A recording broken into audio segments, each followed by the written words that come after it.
Right, so I'm Mike Brown, so this is a bit of a Brown show. And as Simon says, I started ETFs here 20 years ago, and I'm still doing ETFs, so I haven't progressed much. But hopefully I know a bit about ETFs. Everybody knows a little bit about something. So that's what I'm going to talk about tonight is ETFs. The issue I want to cover is basically using ETFs in structuring and setting up portfolios. I think a lot of us use single ETFs. We like buying Satrix 40 or we buy a world ETF. But how do you structure portfolios, or how do you structure a diversified approach to markets using ETFs? So that's really what I'm going to talk about tonight. I'm going to start though with a bit of a primer, and there is an agenda, so you'll see if I wander around as I normally do. But there's we're going to try and do various things on the agenda. What are ETFs? They're index trackers. What's an index? Let's talk a bit about indices. How do you construct portfolios using strategic asset allocation models and multi-asset index portfolios, etc., etc. I want to just talk very briefly about tax-free investments in retirement funds. The critical issue I want to talk about is default options, which is a new thing in retirement funds, but we can go a bit beyond that. Then we'll just finish with managed ETF portfolios at the end. Now, I'm going to be quite quick so we can do questions and have a bit of interrelationship with the audience. So if you really feel that you want to ask a question while I'm carrying on, you can do that, but let's try and leave that to the end. But it's up to you. So this is quite informal. All right, so what are ETFs? Well, they're shares. They're listed on the JSE as normal shares, so they trade on the JSE, and there's now 106 ETFs on the JSE, as Simon said, and there's only about 350 odd shares on the JSE. So as the shares contract, the ETFs go up, so at least they're going in the right direction. And they trade just like a normal share. But where the difference between an ETF and a normal share is that if you buy an exchange-traded fund, you're getting a portfolio of shares. So when you go and buy a share on the JSE, and you can buy any share, you can buy ABSA, Anglo American, African Rainbow, that's just the A's. You're buying the performance and the financial results of a single company. When you're buying an ETF, you're buying a fund, you're buying a portfolio. So you're buying a whole bunch of shares, and that's why they call them exchange-traded. They trade on exchanges, and they're a fund or they're a portfolio. Now, that portfolio effectively is an index. And an index is a way you measure the performance of a market. So an index, let's say the top 40 index is the top 40 shares in the JSE, or the S&P 500 is the top 500 shares in the US, or you can do a world index, which is the top 1,600 companies in the world. An ETF just tracks an index. It actually goes out and it gives you the performance of that entire index.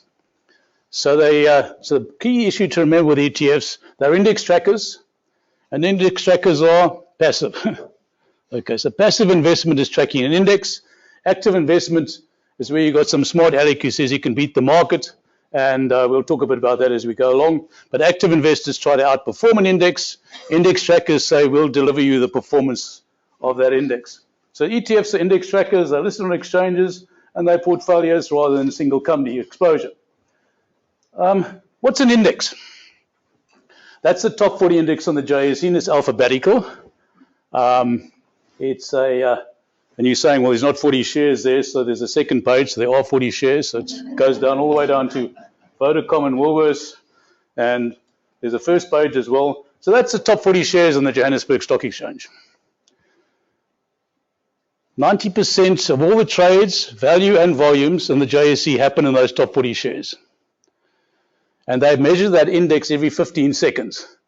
So there's 40 shares there, and they measure 10 of the share prices go up, 5 of them fall, and the other 30 odds don't do anything. They measure the returns or the prices of those 40 shares, and there's actually 41 shares in there if some of you are counting.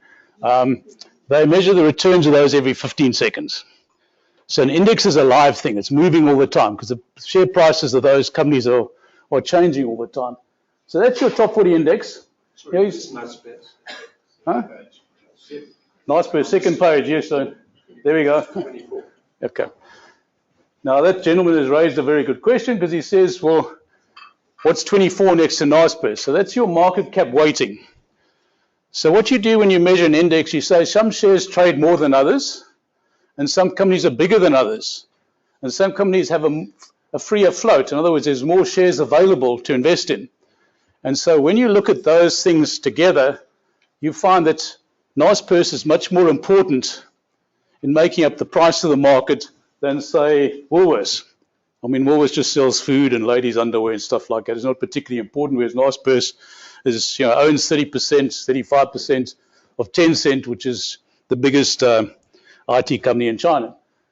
Now, that 24%, 24.24% is quite important, because when you're tracking an index and you say, I've got 100 Rand to spend to invest in the index, you'll put 24 Rand 24 cents into Naspers, and you'll put 87 cents into Woolworths, because that's your market weighting. So the critical thing to remember about an index tracker, the index tracker manager will go out and buy that portfolio, so it doesn't, whatever money he's got, whether it's hundreds of millions or billions, he'll go and buy that exact portfolio in that exact ratio. 24% of all his money will go to Naspers, and 0.87% will go to Woolworths, and 1.13% will go into Vodacom. So his portfolio exactly reflects the index. So what happens is that index goes up and down every 15 seconds, so does the value of the index tracking portfolio. And an index tracking portfolio, whoever runs a tracker fund, whether it's Satrix 40 or it's a Ashburton Top 40 or it's a Core Shares S&P 500, they exactly replicate that index. Whether it's a South African index or global index, they own the underlying shares that make up that index. That's what an index tracker is. Now, 24% of the total amount of money you invest will go to Naspers, because it's bigger, it has a bigger market cap, it trades more than Woolworths. Yeah, so it's market cap related, and it's also related to how much it trades and free float and stuff like that. So there is quite a bit of methodology behind that, but that's effectively your weighting. Now, your index tracking manager will exactly replicate an index, so he won't go out and pick, should I buy Naspers or should I buy Sasol? He'll go and just buy that portfolio. So he's what's called a passive manager. He'll go and replicate that portfolio, and he'll give you effectively the return of the market, because an index measures all the trades in the market, so the average return in the market is contained in an index, particularly if that index in South Africa, the top 40 index, makes up 90% of the trades. So an ETF gives you exposure to an index. It does it by replicating the index, and it does it quite efficiently, and that's all they do. Now, are they worthwhile? Well, if you buy, let's say, S&P 500, Standard & Poor's 500, you buy one share, now you own the top 500 shares in America. You own a little bit of the top 500 shares in America. You own, if you buy one Satrix 40, 24% of your money is sitting in Naspers, and less than 1 Rand sitting in Woolworths, but you own a bit of all of them. So you're buying, it's like buying a box of chocolates, you open it up, there's 40 different chocolates in there, and they're all yours. You don't have to share them with the wife or the kids. It's you're buying a diversified portfolio by buying an index, and diversification has all sorts of factors that help it manage risk, reduce volatility. ETFs or indices typically only cover the blue chip stocks. As I said, there's 350 shares in the JSE, but they only really measure the returns of the top 40 companies, because the rest of them don't matter all that much, unfortunately. So you're buying blue chips, you're buying the best shares in the market, so it's always a high quality investment. So you won't find Tongaat, you won't find EOH, and those sort of companies in an index. Steinhoff was in the index, but it disappeared in one day. It fell out the index, it had 2% weighting in the index. The index fell the day Steinhoff dropped down to 2 Rands a share. By the next day, the index had gone up. It had already compensated for Steinhoff no longer being in the index. So everybody's saying, well, Discovery's share price has gone down 20% this week. Well, Discovery is only 0.6% of the index. It really doesn't make a big difference. It's the top 40 index, what happens to the price of Discovery. Whereas if you own Discovery shares, you're 20% poorer this week. If you own the index, what's happened to Discovery has a marginal impact on the index. So index investing does give you a certain amount of protection because of that diversification. But the critical thing with buying an index is this gentleman now owns 41 shares, but he's only bought one share. So he's only had to pay brokerage once, and he's only had to pay that ripple fees the JSE charges you 16 Rand to trade once. If he'd bought all 41 shares, he'd have to pay that 41 times. So it's a bargain. you're getting exposure to the market simply through buying a single security, and you're getting it cheaply, and you're getting diversification and all those sort of aspects that you really look for in an investment portfolio. So indices are basically worthwhile, and they're transparent. You know what's in an index, so it's not a case of not knowing what's in your portfolio. And that's quite important, because an active manager won't tell you what's in his portfolio. I'm not going to pick on anybody, but your Alan Gray is not going to say what's in my portfolio, because then Coronation knows what he's doing, or Old Mutual. So if you say what's in the portfolio, I'll give you a fact sheet, which was last quarter's portfolio. They won't tell you what it is today, but the index, every day they publish on the JSE website what's in an index. So you know exactly which companies you own and what the weightings are. So it's very transparent, and that's why you're able to trade ETFs if you're a trader, a day trader or a hedge fund, all the rest, because you know exactly what's in the portfolio. Whereas if I go and buy a unit trust from somebody, I'm not quite sure what's in there. And the guy's woken up this morning and decided he's going to sell all his NASPERS. And you're buying this thing because you like this fund because it's got NASPERS in, but in fact it hasn't got any NASPERS in anymore. And you only find that out at the end of the quarter when he publishes his fact sheet. In fact, you find that out 4 or 5 months later. So the transparency in ETFs is the main reason why they trade so much. And often in America, where ETFs are bigger than here, 50% or so of all the trades in the American stock market are in ETFs. Because all the participants know what's in the ETF. So that's what they'll trade, even if they're doing pairs trading or single day trading or hedge trading or whatever have you.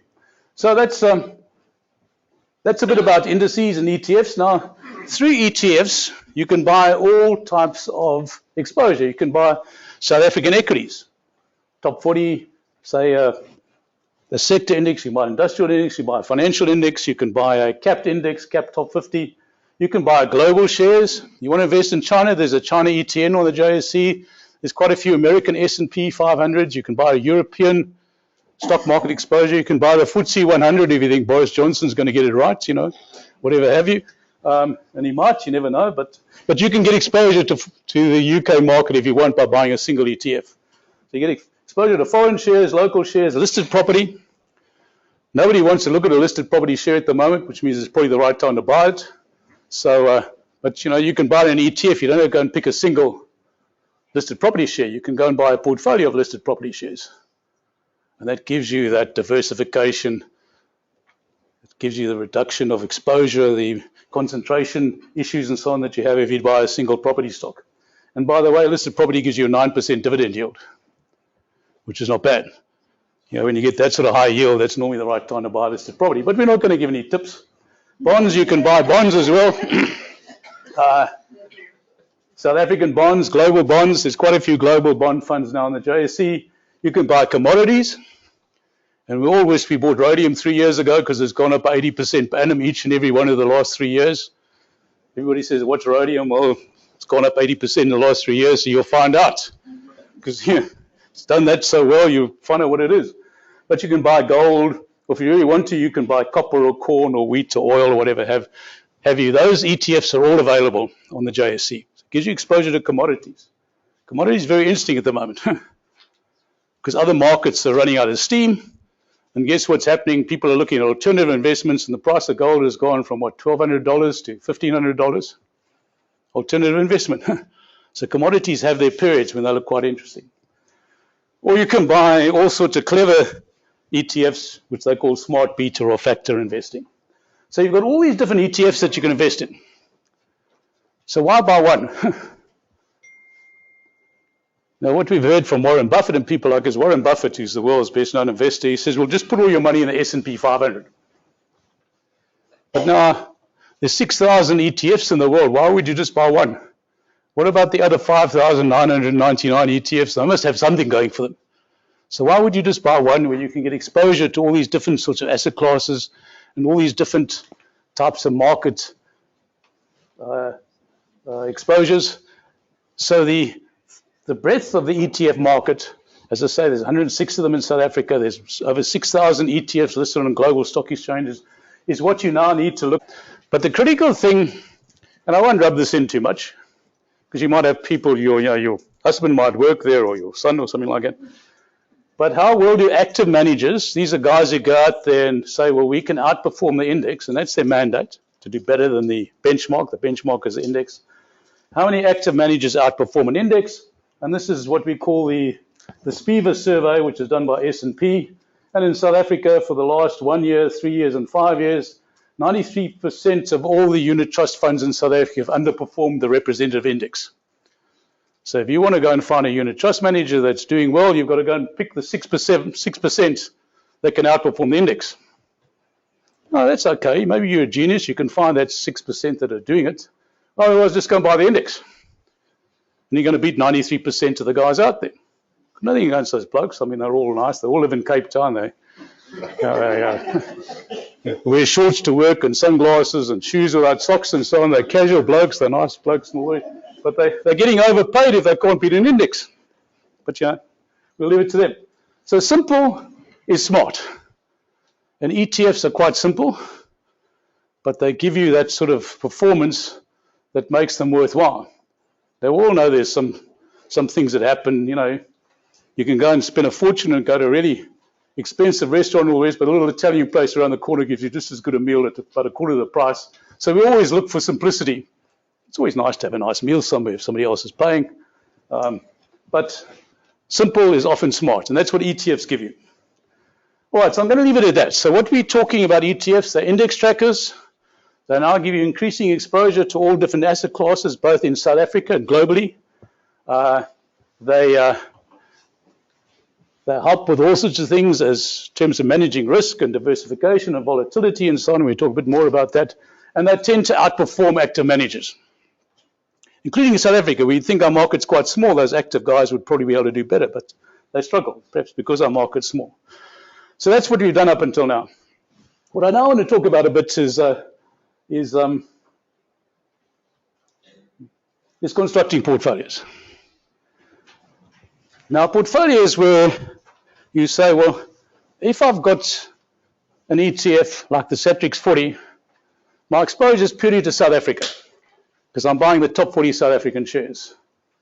Is that where I want to be? Well, maybe I want to be in South Africa, but what happens if the politics and economics and all the rest stay in where they are at the moment, and then perhaps I want to be offshore. I don't want to be invested in South Africa. I want to have exposure globally. I want to have exposure to assets where the exchange rate depreciates. Those assets will go up automatically, so I want to have randed exposure. Or I don't want to be in equities. I want to be in bonds, or I want to be in commodities or some sort of alternative asset class. So that's what's called constructing a portfolio, because a portfolio is there to give you that broad exposure across various asset classes and across various types of strategies. Now, typically when you're looking at constructing a portfolio, and some of this is quite simple, you've probably all been to university. I mean, there's a couple of universities down here in Cape Town, and there's a good one in Stellenbosch if you can travel down the road a bit. Anything you've learned about investment, they say, well, the critical issue is having a strategic asset allocation strategy. And the strategic asset allocation strategy really just says you want to be diversified across different types of asset classes. So you want to be in bonds, property, cash, South African equities, foreign equities. That's a very simple strategic asset allocation strategy. So I don't have all my eggs in one basket. I'm diversifying, and that's really your only, in the long term, the only real free meal you get in investment is by being diversified over time. Because there's been periods when global markets perform, and periods when the South African market performs, and periods when bonds do well, and periods when bonds don't do so well, and et cetera, et cetera. And or you just want to be in something that's very low risk like cash. Now that's a classic strategic asset allocation strategy. Now most of the research that's been done, and we had guys getting Nobel Prizes for this, say that 90% of all your performance in an investment portfolio over time comes from just being in the right strategic asset allocation. It's not from picking the right share. Should I buy Discovery or should I buy MMI or Sunwam? It's being in the right strategic asset allocation. Now you can move that asset allocation around. You can say I want to hold more cash in certain times and less cash in other times, and more equities in certain times and less equities in other times. But that sort of strategy is at the heart of your long-term portfolio approach if you're a long-term investor. And most of us are long-term investors because we were in markets for 3 to 5 years, and that's long-term. And that's all that the industry does. When they sit and have their committee meetings at Sunwam, the first thing they look at is what is our asset allocation strategy. It Does it need to change? Are we sticking to that strategy? Are we diverting from that strategy, and why? And so your simple approach is getting your strategic asset allocation, SAS, right. Now, if you say, I want to invest just in that strategic asset allocation strategy, you can do it through indices. So what we've got here is we're saying 10% in cash. Well, you've got an index in South Africa called the STEFI index, which just measures the returns of money market funds. This is 3 months money issued by banks, and that STEFI index measures cash. The All Bond Index measures the return of bonds, interest, coupons, plus capital gains or losses in bonds. The JSE All Share Index measures the return of South African equities. The offshore equity performance is measured by the Morgan Stanley World Index in rands, that's MSWR, and South African Listed Property Index, well, that's the SAPY, measures the performance of South African listed property. And this is our strategic asset allocation strategy, and it might be different. We might say we want to have more or less in equities or whatever have you. Now, if you just took the performance of that index, the STEFI index, the Orbi, et cetera, and you weighted it. So you said, if I've got 10% of my money in cash, then 10% of my performance will come from that cash. So how much does that contribute to my overall return in the market? So you do what's called weighted average returns. And over 3 years, 5 years, and 10 years, and this is going backwards from June this year, that portfolio, if you just bought indices to give you exposure to that strategic asset allocation strategy, would have given you 6.5% return per annum over 3 years, 7.7% over 5 years, and 11.5% over 10 years. Is that good or is that bad? Well, it's not as good as it's been in the past. But that's what a strategic asset allocation strategy gives you. And that's the benchmark, that every manager is measuring his returns and performance against that sort of benchmark, which is his strategic asset allocation strategy. And it seems a bit, 6.5%, well, hell, I might have put my money in the bank and done better. But, that's what it is. But how good is that against the industry? So here we've got this, we're just putting our strategic asset allocation strategy into indices. Now we're saying, let's measure how well the total South African medium equity unit trust did. Medium equities, we have about 60% in equities. And our strategic asset allocation strategy was 60% in South African and foreign equities. Or let's give them a bit more of a chance and let's see how well we've done the high equity unit trust. So the high equity unit trust is where they often hold 75% or so in equities. Now the average returns of all those managers over 3 years, 5 years, 10 years has been way below our benchmark just using an index. So our entire industry in South Africa is underperforming. And there's, I don't want to write a doctoral thesis about why that's happening, but when we're only here till 6:30, so we don't want to get into that. But that's what's happening. So you can take a fairly simple index-based strategy in South Africa and do better than the industry, just to rub it in. I'm not being nasty about anybody, but so let's look at your medium equity funds, and let's say how many of those geniuses actually outperformed this index tracking, the index portfolio. 6.5% over 3 years, 7.5%, 7.7 over 5 years, 11.5 out of 10 years. And of these funds, there's 74 unit trusts over 3 years, 52 over 5 years, and 36 over 10 years. The number of guys in the industry declines over time because if you're not a successful unit trust, you shut it down. So you have survivorship bias. So the survivors stay in business. The ones who don't survive stay out of business. But despite giving them plenty of time to do it, you find that over 10 years, not a single unit trust manager has outperformed that index over 3 years and over 5 years. 5 years and 10 years. And 2 of them did it over 3 years. So they're spending all that money, looking after portfolios and so on, and they're struggling to beat a fairly simple benchmark. Yes, sir. Are those figures after cost charges? Yeah, that's after what they call TRs, total expense ratio. So that's after cost, yeah. What about the guys who go high equity? Well, that's slightly better over a 3-year period. 5% of them outperform the index portfolio. Over 5 years, 4.5%. And over 10 years, the survivorship bias kicked in and 13% of them outperformed that index. But that's quite a small base. So using index tracking or passive strategies But using a strategic asset allocation to decide which assets I want to be in can give you market-beating performance. If you now become more aggressive on this and you maybe change your strategies from time to time, there's times I want to be in South African equities, there's times I want to be more in foreign equities, so I'll maybe change my strategic asset allocation strategy over time. You can do even better than that. But passive doesn't mean that you're going to underperform. Using ETFs, using passive investment, doesn't mean that you're going to underperform the industry. In fact, it means you're going to outperform the industry. So why pay them a lot of money? But what you'll find going forward, and ETFSA is probably the only people doing it at the moment that are already specialists in running portfolios in South Africa using ETFs.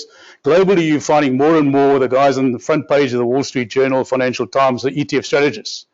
These are blokes who say, we'll use ETFs, index trackers, to give us exposure to all these different asset classes. And we do it cheaply, because ETFs are much cheaper than active managers, and we'll do it where we can get in and out immediately, because these things trade on stock markets, so they have the transparency and the liquidity. So let's not rub this in anymore, but that's the circumstances. So a simple passive index tracking multi-asset portfolio outperforms the great majority of actively managed unit trusts. Why? Well, let's go through this quickly. The unit trust cost structures are very high, particularly in multi-managed portfolios, because often they go and buy a whole portfolio of shares, and they're trading those shares all the time, and there's costs as you trade those shares. Or they say, let's go and buy unit trusts. So I'm a unit trust manager, and I'll go buy other people's unit trusts. That's what's called fund of funds. So I'm paying the costs of this guy's unit trust, and I'm putting it into my own wrapper, and I'm also charging my fees. So those fee structures are very high, particularly in the multi-manager space. If you're going to go and buy a unit trust, just go and buy a unit trust that gives you a small cap exposure, or gives you a property exposure, or gives you equity exposure. Don't go buy multi-manager unit trusts. Now, 90% of the new money in South Africa goes into multi-manager unit trusts. So it shows that nobody listens to reason, but that's the cost structures are high. Maybe the guys are just selecting shares badly, but let's leave that one. Efficient markets, the more efficient your market is, the more that everything's priced into a share. If all your knowledge about a single stock has to be published, you have to put out a SENS announcements if there's anything that can affect the price of a share. So the market has infinite knowledge. It knows what's going on most of the time. It's become a professional market. When I started, and probably even Simon, it was quite easy because the stockbrokers, we were competing against dentists and doctors. These guys didn't know anything about investments. But we were brokers, we knew what we were doing, so we would do quite well. Now everybody's a professional. These guys have all gone to Harvard and they've MBAs and this and that and all the rest. And so the more professional a market gets, the more efficient it becomes. And if it becomes efficient, then the price of all the knowledge in the market is always in the price of the share. So when you're buying an index, you're buying those shares at the current price of the market. So therefore, it becomes very difficult to outperform the average return of an index. That's why you get this 93% of active managers can't outperform an index because of efficient markets. And and there's low volatility in index trackers. Volatility is really your fluctuations in prices, and you measure volatility against the standard deviation against an index. When you're buying an index, you're actually buying beta. So you're not buying any standard deviation. So therefore, your ETF strategies are much lower, less volatile. Volatility is quite important. If something goes from 100 and it drops to 60, it takes a lot longer to get back to 100 than if something goes to 100 and then it drops to 80, it gets back to 100 quicker. So the less volatility you've got, the better. And that's why you have a portfolio of shares, because you say, well, I might have some volatility in one sector of the market, but I've got less volatility in the other, and your different sectors of the market reduce your overall volatility. And if you've got the right sort of software, which professional managers do, you measure your standard deviation across portfolios, your concentration levels, all those sort of issues. But low volatility of index trackers makes it very hard to beat a properly managed index tracking portfolio. All right, so we've emphasized that one as well, and we're doing quite well for time. But I run out of steam after a while. I'm an old bloke, so we better move on. Okay. The next slide is to say, well, I've just shown you indices. I haven't said, can you do this in ETFs? But you can. If you want to put 10% in cash, well, you can buy the ABSA Tracy money market fund. That's a money market fund that's structured as an ETF. If you want to buy bonds, you can go and buy the New Funds Govie, which is a government bond index in South Africa. You can buy the top shares, take Satrix Top 40. I'm not recommending these. I'm just using these examples. You want to buy a world fund, buy the Satrix, Etrix, MSCI World Fund, and you can buy a property fund. You allocate it the same as you did in that other portfolio, 10% cash, 20% bonds, 30% equities, SA equities, 30% offshore. Those are your performances of each of those ETFs. And here's your average rated return over 3 and 5 years. Most of those ETFs haven't been around for 10 years, so we can't do 10-year numbers. I've only done 3 and 5. And lo and behold, that actually does, our index portfolio goes 6.5%. This one gives us 7 and a bit. And our index portfolio over 5 years is 7.7. This one gives us 8.1%. So in fact, some of these ETFs, because we're using a Govy index rather than an Orbi index, we're using a top 40 index of an all-share index, and so on, actually give you slightly better performance. But you can replicate a simple asset allocation using ETFs. So don't say it can't be done. It can be done quite simply. And we run quite a lot of portfolios. When I say we, it's ETFs, just doing that. Just replicating simple asset allocation strategies, and that can be done. So you don't have to go and buy an actively managed portfolio to give you this sort of exposure, a strategic allocation strategy. All right, so now let's get on to stuff, and this is close to Simon's heart. He's a great man for tax-free accounts. I just want to say 1 or 2 things about tax-free accounts. I think ETFs are the best product to use in tax-free accounts. And there's now 70 ETFs that you can use in a tax-free account.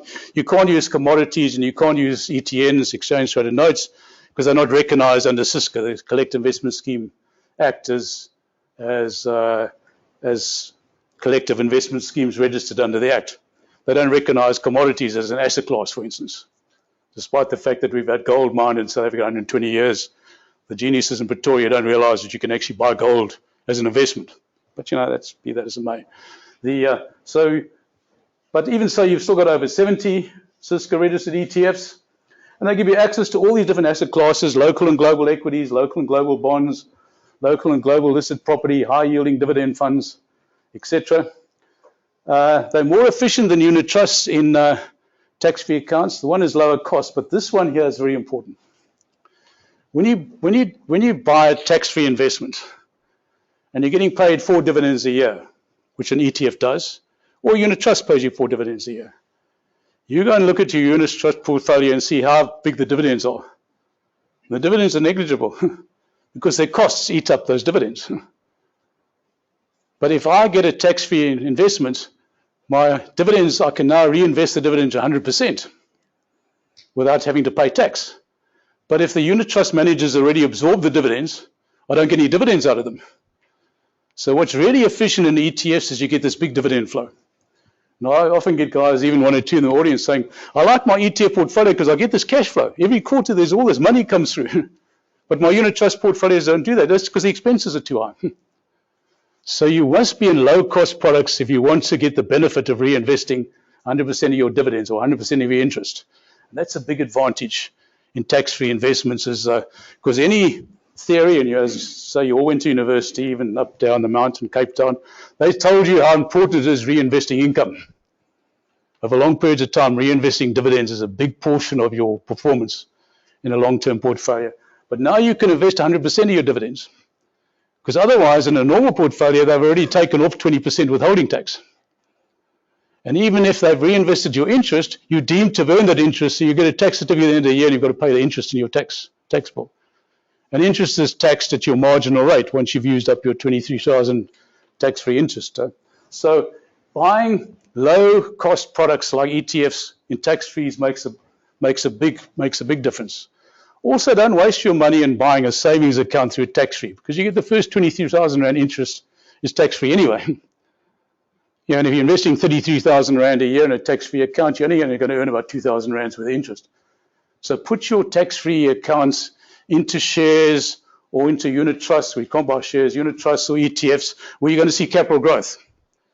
You want high dividend yields and you want capital growth, because both capital growth and dividends are not taxed in a tax-free account. When I sell that tax-free account, I don't get taxed. So I'm going to leave you with a couple of tips. I said I wasn't going to give you some tips. I'll give you 1 or 2 tips for nothing. That's probably what they're worth. Some providers, ETFSA does it. I think Easy Equities does it. offer model portfolios and tax-free. That's often not a bad idea. We offer 4 different model portfolios, and some guys and girls go and put, they spread their tax-free investment across all 4 portfolios. So I'm putting 33,000 Rand in, but I'm buying 4 different portfolios with about 4 ETFs in each. So I'm buying 16 ETFs spread across different areas of the market in portfolios. And so those model portfolios and tax-free savings are worth looking at. And as I say, we do them, but some other people do it as well. But 1 or 2 things to look at, and it's a pity that tax-free investments are so small, only 33,000 Rand a year. But now that's been going for 5 years, we've got quite a few investors that got 160,000 Rand in tax-free because they put 33,000 Rand or 30,000 Rand away every year. Now 160,000 Rand now means you've got a reasonable sized portfolio. And there's you and your granny and your kids, and they've all got 160,000 Rand. So now it becomes quite a big issue. Listed property is a very good asset to have in a tax-free. Why? Because it pays you at the moment about a 9% dividend yield. But when they pay you that dividend, a listed property company pays you what's called a taxable dividend. So most of that dividend is taxed as income. It's not taxed as a dividend. Because all they're doing is they're passing through a property company, their REIT, their real estate investment trust, they're just passing income through to you. So you're the landlord. Landlord receives money, takes away his cut, he passes all the rest through to you. That's what a real estate investment trust does. So you tax at income tax rates. But if you receive your dividend through a tax-free account, you get 100% of that dividend. It doesn't get taken out in tax. So holding property shares is not a bad idea in a tax-free account. The other one is foreign markets. If you hold foreign investments, what sort of dividends do you get? Nothing. Because they tax those things offshore and they come here and you get a foreign dividend in South Africa. By the time you looked at those dividend yield from international investments are very low. But if you're in a tax-free account, you'll get that dividend, the full dividend. So again, it helps. If you're looking at foreign investments, at the moment, foreign bonds are not very attractive because they're paying you 1% interest rate. In fact, in Germany and Europe, they're now issuing 10-year bonds at negative interest rates. So you're paying them to hold your money, and they're going to give you no interest for 10 years, which doesn't make sense. It says there's going to be deflation. So I'd rather hold cash than buy an asset. If you're going to do that, to me, that's a serious problem. There's some serious distortions happening in global markets. But foreign markets, dividends that come through a tax-free account are attractive. And as I said, your big thing in your tax-free accounts is your capital gain. You build up your 33,000 Rand a year for 20 years. By the time you finish, it's worth 3 or 4 million Rand, and that money you can access without ever paying any tax. Whereas if you've got a living annuity or something paying you a pension, you pay income tax on your pension. But here, this pool of money you built up is never going to be taxed again. So that's the big advantage there. Now, retirement funds, I just want to cover one of the things that I think is quite important that doesn't seem to be talked about, certainly in the press. Maybe it's been talked about by asset managers and so on. But from March 2019, so just a couple of days ago, all pension and provident funds now have to offer their members what's called a default option. And a default option is where they offer you a retirement product that is designed for people who don't know which retirement product to pick, but is really the sort of option for people who want a low-cost, simple retirement product that is going to meet certain parameters. At the moment, retirement annuity funds and preservation funds don't have to offer default portfolios, but they do have to offer default living annuity. So if you leave your retirement fund and you take a pension, a living annuity, they have to offer a default option. So most retirement annuity funds, including ours, I said, if we're going to offer a default option, we might as well offer it in our retirement funds as well as our living annuity. So pre-retirement as well as post-retirement. So those default options are quite important. And what a default investment portfolio must be, and there's a whole section in the Act that came out, they've got to be fully transparent in the investment holdings. So you can't hide anymore what's in your portfolio. You've got to say exactly what's in it. So a lot of managers hate these things. You go and tell Mokhtar she's got to now tell everybody those structured products and hedge funds she owns and all that. She hates the idea. That skeleton fund of hers, there's lots of skeletons of that. But, she's not going to disclose those. So I'm not saying it's not a bad performer, but she's got to disclose. That's what the Act says. It's got to be reasonably priced and competitive. I hate that as well. It's got to be competitive, reasonably priced. You've got to disclose all your fees and charges. Not just what the portfolio costs, but what the packaging, wrapping costs and what the administration costs and what the benefits administration costs and all that. It's got to be fully disclosed. When the legislation first came out, and this has been floating around for the last year or two, the government said that you should actually put all your money into ETFs and passive investment.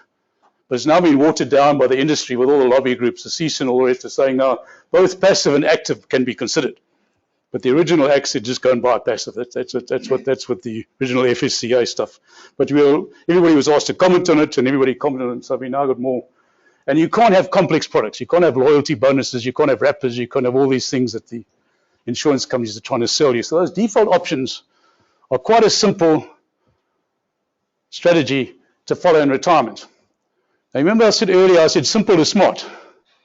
So maybe default options are not a bad idea. So let's look at a default, and I'm doing a bit of advertising here for ETFSA, but I'm sure other people can do that as well. We offer what we call a wealth default portfolio in our retirement annuities and our living annuities. And here we just run a strategic asset allocation. This one we say we'll have 33% in SA equity, 27% in international equity, and that's because you're only allowed to put 30% into foreign shares in a retirement annuity fund under Regulation 28. And if the foreign markets run, your 27% becomes 30% you would very, very quickly, so you don't want to be forced to sell, so you always have a tolerance limit. So we have 27% in international. We have a bit in listed property because of the high yields, and interest-bearing South Africa, we have reasonable exposure there. And this is the portfolio we run: cash, new funds, govie, core shares, top 50, which is probably your best SA portfolio. PropTrax 10, which is top 10 property shares. And we buy the Satrix MSCI World Index. So that's a strategic asset allocation strategy we use in a default portfolio.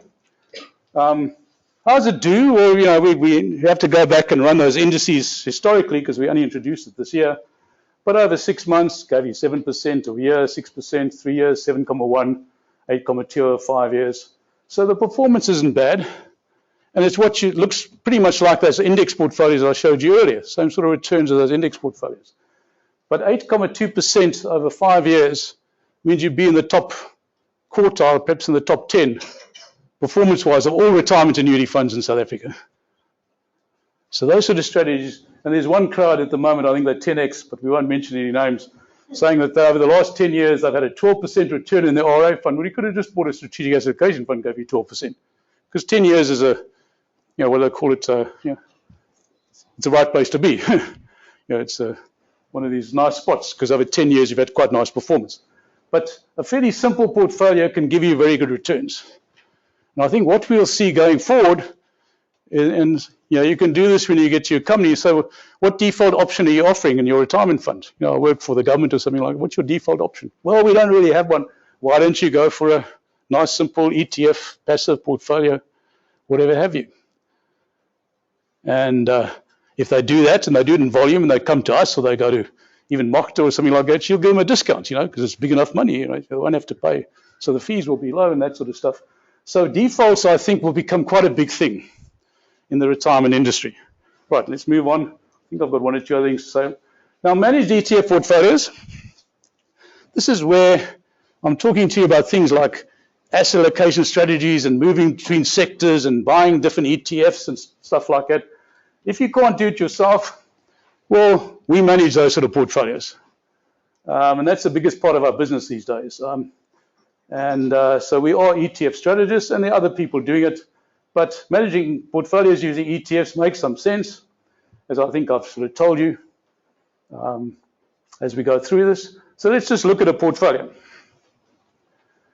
Now we're saying let's use a slightly different strategic asset allocation strategy. We're going to put 40% into foreign equities, 10% into listed property, but we're going to buy a global property fund, not a Southern property fund. We're going to put 20% into commodities, okay? And we put 30% in SA equities. So that's our strategic asset allocation strategy. So that's quite a bit different from the ones we were looking at before. And these are the return per annum over the last 5 years, the average returns. And here's your weighted average return, which now goes from the 8% of a simple strategic asset allocation strategy to almost double that, 15.47%. That's actual. And we've got some portfolios doing that, and some of them are doing better than that. So you can actually go out there and manage these portfolios using the ETFs to give you that sort of those sort of returns. And that's what I think you'll see more and more of. And the young generation, when you look at not guys like Simon and myself, the young guys, they also want to get into ETFs because that's what it's all about in the future. How do I learn about ETFs? How do I manage ETFs and all that sort of stuff? So they're all going to be doing this one of these days. But by then I'll be retired, hopefully. But speaking from the grave or whatever have you. Or you can do it internationally. Now you've got 6,000 ETFs to choose from. So here, this is quite a busy slide. But this is the strategy we were using about 6 months ago. I'll tell you what the current strategies are. But here you had 40% in developed markets, 30% in emerging markets. So your South African equity now becomes emerging market equity. So you're looking at China, India. This is an Asia fund, basically. 15% in bonds, but we're not buying US Treasuries. We're buying a global infrastructural fund, an emerging market bond fund, which give you much higher returns. And then property was quite good yields and high yield property ETFs. And we've got a little bit of money sitting in gold, which has been tremendous because the last 6 months gold has been going like hell in dollars, so it was a good pick. And that gives you about 9.5% in US dollars, which in rands, this is over the last 5 years, gives you about 21%. So offshore portfolios, if you manage them, give you very good rand returns. But once you take money offshore, because we only run this for people who've got money sitting in offshore bank accounts, and there's a lot of that these days, you're looking at about a 9-10% return in dollars is good. We won't mention names, but if Sanlam and Investec and Alan Gray can give you more than 6 or 7% per annum in dollars, that's high. But you can do it in ETFs. You can do those sort of returns and perhaps a little bit better. So you can manage money locally and internationally, or a mix of both using ETFs. And that's really what the new generation is going to be doing. More and more you're going to be saying, how do I use passive index trackers, ETFs, or maybe index trackers and unit trusts, putting them together, having the advantages of low betas, et cetera, and low standard deviations, and constructing portfolios out of that, and using that as one of my asset strategies. So I can still go and give money to those nice blokes. They'll probably buy you lunch if you go and see them at the V&O waterfront. But you don't have to give all your money to those active managers because they all have the same mandate. They just have different addresses in Cape Town. They're all doing the same thing. They're just located differently. Using passive as part of your building blocks probably makes sense. Okay, and then depending on your risk, going from very low risk, just using indices, to using ETFs to give you exposure to indices, to using a default retirement portfolio, to using a managed portfolio where you're now using all the ETFs available without the constrictions of a Reg 28, or taking it offshore, and this is the rand returns. You can have very different sort of returns. These are 5-year returns, actual returns over a period of time, but you're going through different risk parameters and there's different risk profiles. So let me leave it at that. I think that's it. Yeah, and that's who you get a hold of if you want to. Are there any questions?